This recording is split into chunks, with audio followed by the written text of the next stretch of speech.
تو اس میں جو ہے وہ پوزیشنز ان کو دی گئیں وفاقی حکومت میں، کیبنٹ میں، اور جو پروجیکٹس یا فنڈس کا معاملہ ہے اس کے اوپر بہرحال ان کا یعنی پوری سیٹسفیکشن تو نہیں ہے، لیکن ہماری طرف سے پوری کوشش ہے. اور جو بجٹ اب نیا آنے جا رہا ہے تو اس میں بھی کوشش کریں گے کہ ہم ایم کیو ایم کے دوستوں کو پوری طرح سے جو ہے وہ اکاموڈیٹ کریں، ان کو مطمئن کریں. باقی جو کامران ٹیسوری صاحب ہیں، کیونکہ یہ گورنر پہلے سے چلے آ رہے تھے، یہ کیئر ٹیکر گورنمنٹ کے وقت سے چلے آ رہے تھے، تو اچھا کام کر رہے تھے، بڑی متحرک شخصیت تھے، تو اس لیے کوئی ضروری نہ سمجھا گیا کہ ان کو فوری طور پہ جو ہے وہ کوئی تبدیل کیا جائے. لیکن یہ پچھلے کچھ عرصے میں کچھ صورتحال ایسی جو ہے وہ درپیش ہوئی جس میں وہاں پہ صوبائی حکومت کی فنکشننگ میں کوئی تھوڑا بہت جو ہے وہ ایک دو جگہ پہ خلل آیا. تو اس کے بعد پھر وزیر اعظم صاحب نے یہ محسوس کیا کہ کیونکہ وعدہ تو پہلے سے ان سے تھا نہیں، اور دوسری طرف تھا کہ پی ایم ایل این کا گورنر ہوگا، تو پھر اس کی وجہ سے پی ایم ایل این کی طرف سے نہال ہاشمی صاحب کو گورنر نامزد کیا گیا. لیکن کیا ایسے معاملات تھے جس کی وجہ سے آپ کہہ رہے ہیں کہ اب صورتحال ایسی پیدا ہو گئی پروونشل گورنمنٹ کے ساتھ کہ ان کو تبدیل کرنا پڑا؟ کیونکہ آپ کا جو معاہدہ پیپلز پارٹی سے تھا وہ تو الیکشن کے فوراً بعد ہوا تھا، یعنی کہ فروری 2024 کے بعد ہوا تھا، جبکہ یہ تو پی ڈی ایم کے زمانے سے جو ہے گورنر تھے سندھ میں. ہاں تو یہ یعنی وعدہ تو یہی تھا نا کہ ان کی جگہ پہ گورنر جو ہے وہ پی ایم لیکن ایل اب این کا صورتحال ہوگا. کیا ہوئی ایسی؟ لیکن کیونکہ معاملات ٹھیک چل رہے تھے تو اس لیے، اور بڑے متحرک تھے ٹیسوری صاحب، تو اس لیے ضرورت محسوس نہیں کی گئی. لیکن اب کچھ تھوڑا سا معاملات جو ہے وہ پچھلے دنوں کچھ ایسے واقعات ہوئے کہ اس میں پیپلز پارٹی کمفرٹیبل نہیں تھی. صحیح. ایک تو اوبیسلی کامران ٹیسوری صاحب نے بطور گورنر انٹلیکچوئلز کا ایک اجلاس رکھا تھا گورنر ہاؤس میں، وہاں پہ دوسرے صوبے کے حوالے سے بات ہوئی، ایک یہ معاملہ ہے. دوسرا پھر یہ کہا جا رہا ہے کہ پیپلز پارٹی سے آپ لوگوں کو نیب امینڈمنٹ پہ ووٹ چاہیے تھا، انہوں نے سپورٹ کیا، تو اس کے بدلے میں آپ لوگوں نے یہ ریکویسٹ ان کی فوری طور پہ مان لی کہ ٹھیک ہے کامران ٹیسوری کو ہٹا دیتے ہیں ہم. نہیں، اس میں بدلے والی بات کوئی نہیں ہے. تو معاملہ یہ ہے کہ یہ مناسب سمجھا گیا کہ اس صورتحال کو جو ہے وہ تبدیل کر دیا جائے. میرا خیال ہے کہ میں اس کے اوپر اسی حد تک اگر تبصرہ کروں تو زیادہ مناسب ہوگا. دونوں ہمارے لیے بہت ہی باعث احترام ہیں، ایم کیو ایم بھی اور پیپلز پارٹی بھی ہمارے بڑے کولیشن پارٹنرز ہیں. جی. تو ہم تو ہر وقت اس کوشش میں بھی ہیں کہ ان کے معاملات بھی جو ہیں وہ کراچی کے حوالے سے آپس میں جو ہے وہ اسٹریم لائن رہے. کامران آپس ٹیسوری میں صاحب کا ان کی نام بھی جو پی ڈی ایم گورنمنٹ کے دوران بھی آپ لوگوں نے تو دیا نہیں تھا بطور governor. M Q M Pakistan خود کہتے ہیں کہ ہم نے بھی ان کا نام نہیں دیا تھا جب ان کی اپوائنٹمنٹ اس وقت ہوئی تھی. تو جو ان کے سپورٹرز تھے وہ بھی اب پیچھے ہٹ گئے، انہوں نے بھی اعتراض نہیں کیا اس بات پر؟ نہیں، دیکھیں وہ تو کیئر ٹیکر گورنمنٹ میں ان کا تقرر ہوا تھا، اس وقت ہماری ریکمنڈیشن پہ تو نہیں ہوا تھا ان کا تقرر. 2022 سے، مطلب وہ پی ڈی ایم گورنمنٹ سے چلتے ہوئے آ رہے تھے نا. ہاں، اس وقت تو کیئر ٹیکر سیٹ اپ تھا. غالباً انوار الحق کاکڑ صاحب اس بارے میں بہتر بتا سکتے ہیں کہ انہوں نے کن کنسیڈریشنز یا کن ریکمنڈیشنز کی بنیاد پہ ان کا تقرر کیا تھا. صحیح. اچھا، جہاں تک مجھے پتا ہے میرے خیال سے 2022 کے آخر سے جو ہے وہ بطور گورنر کام کر رہے تھے، تو اس کا مطلب تو پھر وہ پی ڈی ایم کی حکومت ہی ہوگی نا اس وقت. ہاں، لیکن وہ اس وقت سے کام کر رہے تھے، لیکن یہ جب کولیشن گورنمنٹس بنی ہیں تو پھر یہ طے تھا کہ یہاں پہ پی ایم ایل این کا بندہ جو ہے وہ گورنر نامزد ہوگا. لیکن آپ جیسے کہہ رہے ہیں ایم کیو ایم پاکستان بھی آپ کی اتحادی ہے، تو کم سے کم ایم کیو ایم کی جو لیڈرشپ ہے، خالد مقبول صدیقی صاحب، ان کو بتا تو دیتے تھے کہ ہم یہ کرنے جا رہے ہیں، بتائے بغیر کر دیا یہ سارا کچھ. جی، ان سے اس بارے میں جو ہے وہ طریقے سے جو ہے وہ بات ہوتی رہی ہے. ان کی نالج میں تھا یعنی کہ تبدیلی ہونے جا رہی ہے یہ؟ جی، میری بھی بات ہوتی رہی ہے، اور یقیناً وزیر اعظم کی بات اس سلسلے میں ہوتی رہی ہوگی. تو یہ طریقے سے ان کے علم میں تھا یہ بات. کیونکہ خالد مقبول صدیقی صاحب کا تو اب تک کوئی بیان نہیں آیا، لیکن ان کے پارٹی میں کچھ رہنماؤں کا یہ کہنا ہے کہ ایم کیو ایم پاکستان کو بتایا بھی نہیں گیا اور اب وہ غور کر رہے ہیں اس بات پہ کہ کیا اس حکومت کا حصہ رہنے کا کوئی فائدہ بھی ہے یا نہیں ہے. تو آپ کو لگتا ہے کہ اس حد تک ایم کیو ایم پاکستان جائے گی کہ حکومت سے علیحدہ ہو جائے؟ نہیں، میرا خیال ہے کہ ایم کیو ایم کا سندھ کی گورنر کا کوئی ان کا مطالبہ ہی نہیں تھا، اور ان کا مطالبہ جو ہے وہ کراچی کے حوالے سے جو ان کے مطالبات تھے ان کو ہم نے پورا کیا بھی ہے، اور مزید ان کو پورا کرنے کی کوشش بھی کریں گے. تو اس لیے یہ تو کبھی بھی ان کا مطالبہ نہیں رہا تھا کہ سندھ کا گورنر جو ہے وہ ان کو دیا جائے. اور اس لیے آپ کو لگتا ہے پاکستان جو ہے وہ حکومت چھوڑ کے جائے گی بھی نہیں؟ بے شک کچھ لوگ ان کے یہ بات کر رہے ہیں، لیکن ایم کیو ایم پاکستان حکومت کا حصہ رہے گی. جی بالکل ان کو نہیں جانا چاہیے، کیونکہ یہ تو ان کا مطالبہ ہی نہیں تھا، یہ کبھی انہوں نے مطالبہ نہیں کیا، اور ریزسٹ یا بھی نہیں کیا. بلکہ ابھی جب کبھی آپ کہہ انہوں رہے نے ہیں کہ یہ آپ مطالبہ بھی نہیں کی کیا بھی کہ آپ خالد ان کو مقبول صاحب سے ہٹائیں. بات ہوئی ہے یا پرائم منسٹر کی بھی ہوتی رہی ہے، تو انہوں نے ریزسٹ بھی نہیں کیا کہ نہ کریں اس تبدیلی. نہیں دیکھیں، اس میں جب یہ طے ہو گیا کہ یہ گورنر جو ہے اس کا تقرر پی ایم ایل این سے ہوگا، تو انہوں نے اس کے اوپر بھی کبھی اعتراض نہیں کیا. صحیح. رانا صاحب، ایران جنگ کے حوالے سے بات کرتے ہیں. ظاہر سی بات ہے، سب کی خواہش ہے کہ یہ جنگ مزید طویل نہ ہو، لیکن اس کے ختم ہونے کے امکانات کے حوالے سے کچھ کہا نہیں جا سکتا. اب اس پورے معاملے میں پاکستان کی جو سفارت کاری ہے اس کی بڑی تعریف کی جا رہی ہے، کیونکہ ہم نے بیلنس کیا ہے. جب آیت اللہ خمینائی کو شہید کیا گیا ہم نے اس کی بھی مذمت کی، اور اب جب ایران کی طرف سے خلیجی ممالک پر حملے ہو رہے ہیں تو ہم نے اس کی بھی مذمت کی ہے. لیکن اب آگے جا کے کیا پاکستان کا جو کردار ہے آپ کو وہ لگتا ہے کہ محدود رہے گا سفارت کاری تک، یا پاکستان کا کردار اس سے زیادہ بڑھ بھی سکتا ہے؟ دیکھیں، یہ جنگ اگر کوئی نئی صورت اختیار کرتی ہے، اور وہ کیا صورت اختیار کرتی ہے، تو اس کے اوپر تو کوئی پریڈکٹ نہیں کیا جا سکتا. اور اس صورت میں کس کا کیا کردار ہوگا یہ بھی جو ہے وہ اب اس سے پہلے تو پریڈکٹ یا اسیس نہیں کیا جا سکتا. لیکن بہرحال اللہ تعالیٰ سے دعا بھی ہے، یقین بھی ہے، اور پاکستان کی عسکری اور سیاسی قیادت کی جو ہے وہ بھرپور کوشش ہے کہ یہ جنگ جو ہے، پہلی بات تو یہ ہے کہ یہ جنگ ختم ہو، امریکہ جو ہے یہ اپنا جو اٹیک ہے اس کو ختم کرے. اسرائیل جو اس میں ایک شیطان کا رول ادا کر رہا ہے، اس شیطانی رول کو جو ہے وہ ختم کیا جائے، اس کو کرب کیا جائے. اور دوسرا یہ ہے کہ کسی بھی صورت میں مسلمان ملکوں کے درمیان جو ہے یہ جنگ نہ پھیلے. ایران جو ہے وہ کسی صورت بھی مسلمان ملکوں کے اوپر جو ہے وہ ان کو ٹارگٹ نہ کرے، اور خاص طور پہ سعودی عرب کو ٹارگٹ نہ کرے. یہ اس کے لیے ایرانی قیادت سے ہماری قیادت جو ہے وہ پوری طرح رابطے میں ہے، اور انہوں نے پوری طرح سے اپنی ڈپلومیٹک ایفرٹس جو ہیں ان کو بروئے کار لایا ہوا ہے.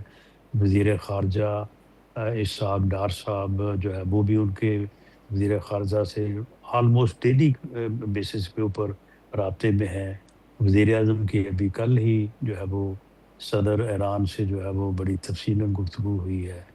تو اسی سلسلے میں وہ سعودی عرب بھی تشریف لے گئے تھے. باقی ہماری کوشش تو پوری ہے، لیکن یہ بات بھی ایک مسلمہ حقیقت ہے، اور اس سے ہم کبھی پیچھے نہیں ہٹ سکتے کہ ہم سعودی عرب کے ساتھ ایک ڈیفنس ایگریمنٹ میں ہیں، اور وہ ساورن گارنٹی ہے، اور اس کے ہم پابند ہیں. اس کی پابندی میں کوئی دوسری رائے نہیں ہو سکتی. لیکن وہ وقت آئے، میں سمجھتا ہوں کہ وہ وقت کسی اور کے خلاف آئے، اسرائیل کے خلاف آئے تو ہمیں بڑی خوشی ہوگی، لیکن کسی مسلمان ملک کے خلاف آئے تو وہ ہمارے لیے بڑی بدقسمتی ہوگی. اچھا، معاملہ اس کے یہ لیے ہماری پوری کوشش ہے، اور امید ہے کہ کل کے میاں شہباز شریف صاحب وزیر اعظم کے کل کے سعودی عرب کے دورے، اور اس سے پہلے پریزیڈنٹ ایران سے ہونے والی بات کے بعد جو ہے وہ کافی سیٹسفیکشن ہے کہ انشاءاللہ تعالی ایسا نہیں ہوگا. رانا صاحب، اب تک اس معاہدے کے تحت جو ہمارا ڈیفنس پیکٹ ہے اس کے تحت کیا سعودی عرب نے پاکستان سے اس خواہش کا اظہار کیا ہے کہ آپ ہمارے دفاع میں اب ہمارا ساتھ دیں؟ دیکھیں، خواہش کا اظہار کرنے کی ضرورت ہی نہیں ہے. یعنی جب آپ ایک ایگریمنٹ میں ہیں اور ساورن گارنٹی ہے تو اس میں خواہش کا اظہار کرنے والی کون سی بات ہے؟ اب تک تو سعودی عرب یا جو خلیجی ممالک ہیں وہ خود ریاکٹ نہیں کر رہے نا، وہ ایران پہ کوئی جوابی کارروائی تو نہیں کر رہے، اس لیے میں پوچھ رہا ہوں کہ اب تک کیا ہم سے کوئی کسی قسم کی خواہش کا اظہار کیا ہے کہ آپ ہمارے دفاع میں ہمارے ساتھ کھڑے ہوں؟ کیونکہ پچھلے 24 گھنٹے میں 56 ڈرون اٹیکس ہوئے سعودی عرب پہ جو انہوں نے انٹرسیپٹ کیے ہیں۔ بہرحال یہ بہت اچھی پالیسی ہے سعودی عرب کی کہ جو وہ خود ریئیکٹ نہیں کر رہے، اور جب وہ خود ریئیکٹ نہیں کر رہے تو وہ پھر کسی اور سے خواہش کیوں کریں گے ریئیکٹ کرنے کی؟ لیکن بہرحال یہ صورتحال جو ہے یہ پاکستان، سعودی عرب، ایران کے لیے یہ پورے عالم اسلام کے لیے بڑا المیہ ہے، تو اللہ تعالیٰ جو ہے وہ اس المیہ سے جو ہے وہ عالم اسلام کو بچائے، تو اس سے جو ہے وہ حد المقدور تو کوشش یہی کی جائے گی کہ اس سے محفوظ رہا جائے۔ صحیح رانا صاحب، اس کے علاوہ افغانستان کے ساتھ جو ہمارے معاملات ہیں، 12 اور 13 مارچ کی رات کو بھی ہم نے افغان طالبان اور جو دہشت گرد ٹھکانے ہیں ان کو نشانہ بنایا ہے۔ اب ذرا بتائیے گا کہ یہاں پہ بھی یہ معاملہ اسی طرح چلتا رہے گا یا اس پہ کوئی بات چیت کے امکانات ہیں؟ کیونکہ جو روائٹرز کی خبر ہے اس کے مطابق چینی جو ہیں وہ بڑی کوشش کر رہے ہیں کہ اس میں ثالثی کا کردار ادا کریں پاکستان اور افغانستان کے درمیان۔ انہوں نے غالباً جو روائٹرز کی خبر ہے وہ یہ بھی کہتی ہے کہ جو صدر ہیں چائنا کے، ان کا پیغام بھی پہنچایا ہے پاکستان تک، تو کوئی امکانات ہیں کہ ثالثی کے ذریعے اس معاملے کو حل کیا جا سکے؟ جی، پاکستان کی اس بارے میں پالیسی یہ ہے کہ کسی بھی ثالثی ویلکم کریں گے۔ اس سے پہلے بھی ہم نے ویلکم کیا، قطر کی ثالثی کو ویلکم کیا، ٹرکی کی ثالثی کو ویلکم کیا، لیکن معاملہ یہ ہے کہ ہمارا تو اس میں مطالبہ ہی کوئی نہیں ہے۔ ہمارا تو صرف اتنا مطالبہ ہے کہ ہمارے ملک میں دہشت گردی نہ کی جائے، تو اس سے کم جو ہے وہ ہماری شرط جو ہے وہ کیا ہو سکتی ہے؟ آج اگر افغانستان جو ہے وہ اس بات کی یقین دہانی کروا دے اور وہاں پہ ایک ایسا رینج ہو جائے جس کی مختلف جو اسٹریٹجیکل شکلیں ہیں، تو ہمارا تو سوال ہی پیدا نہیں ہوتا۔ ہم نہ افغانستان پہ قبضہ کرنا چاہتے ہیں، نہ حملہ کرنا چاہتے ہیں، نہ ان کا کوئی نقصان کرنا چاہتے ہیں، ہم تو اپنے نقصان کو، اپنے آپ کو محفوظ کرنا چاہتے ہیں۔ بہت بہت شکریہ سینیٹر رانا، ہمارے ساتھ موجود تھے۔ پروگرام میں ایک بریک شامل کرتے ہیں، مزید بات کریں گے۔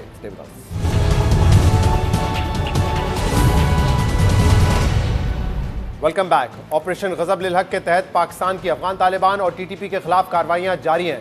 کل رات پاکستان نے افغان طالبان کی فوجی تنصیبات اور ٹی ٹی پی کے دہشت گرد ٹھکانوں کو کامیابی سے نشانہ بنایا۔ سیکیورٹی ذرائع کے مطابق پاکستانی افواج نے 12 اور 13 مارچ کی رات افغان طالبان اور ٹی ٹی پی کے 4 دہشت گرد ٹھکانوں اور فوجی تنصیبات کو نشانہ بنایا ہے۔ حملوں میں کابل میں افغان طالبان کے 313 کور کے انفراسٹرکچر، کندہار میں تارو دہشت گرد کیمپس، صوبہ پکتیکا میں شیرناؤ دہشت گرد کیمپ کو بھی تباہ کر دیا گیا ہے۔ اس کے علاوہ ایئر فیلڈ کی آئل سٹوریج سائٹ اور ملکہ لاجسٹک انفراسٹرکچر کو بھی تباہ کر دیا گیا ہے۔ جبکہ وفاقی وزیر اطلاعات عطا اللہ تارڑ نے آج آپریشن غضب للحق کی تازہ تفصیلات بھی جاری کی ہیں، جس کے مطابق آپریشن غضب للحق میں اب تک افغان طالبان اور ٹی ٹی پی کے 663 دہشت گرد ہلاک کیے جا چکے ہیں۔ پاکستان کی اس فضائی کارروائی کے بعد افغان حکومت کے ترجمان ذبیح اللہ مجاہد نے ایکس پر اپنے بیان میں دھمکی دیتے ہوئے کہا کہ یہ حملے بے جواب نہیں جائیں گے، جس کے بعد افغان وزارت دفاع نے دعویٰ کیا کہ پاکستان کے حملوں کے جواب میں افغانستان نے کوہاٹ میں پاکستان کی فوجی تنصیبات کو نشانہ بنایا ہے، مگر پاکستانی وزارت اطلاعات نے افغان حکومت کے ان دعووں کو مسترد کر دیا ہے۔ دوسری طرف برطانوی خبر رساں ایجنسی روائٹرز نے کل اپنی خبر میں دعویٰ کیا تھا کہ چین پاکستان اور افغانستان کے درمیان ثالثی کی کوششیں کر رہا ہے اور اسی ثالثی کی وجہ سے کشیدگی میں کمی دیکھی جا رہی ہے۔ خبر کے مطابق ثالثی کے انہی کوششوں کے تحت پاکستان میں چینی سفیر جیانگ زیڈونگ نے وزیر اعظم شہباز شریف کو چینی صدر کا پیغام بھی پہنچایا ہے۔ روائٹرز نے خبر میں چینی وزارت خارجہ کا حوالہ دیتے ہوئے لکھا کہ چین کے خصوصی نمائندے برائے افغانستان دونوں ممالک کے درمیان ثالثی کی کوشش کر رہے ہیں اور دونوں ممالک میں چینی سفارت خانے فریقین سے قریبی رابطے میں ہیں، مگر چین کی ثالثی کی کوششوں کے باوجود دونوں جانب سے کشیدگی میں کمی کے کوئی آثار نظر نہیں آ رہے۔ کل رات پاکستان کی جانب سے افغان طالبان اور ٹی ٹی پی کے دہشت گرد ٹھکانوں پر حملے کیے گئے، جبکہ آج خیبر پختونخوا میں لکی مروت میں پولیس موبائل کے قریب دھماکہ ہوا، جس کے نتیجے میں ایس ایچ او سمیت 7 پولیس اہلکار شہید ہو گئے ہیں۔ آج کے پروگرام میں اتنا ہی، شو سے اجازت دیجیے، حافظ۔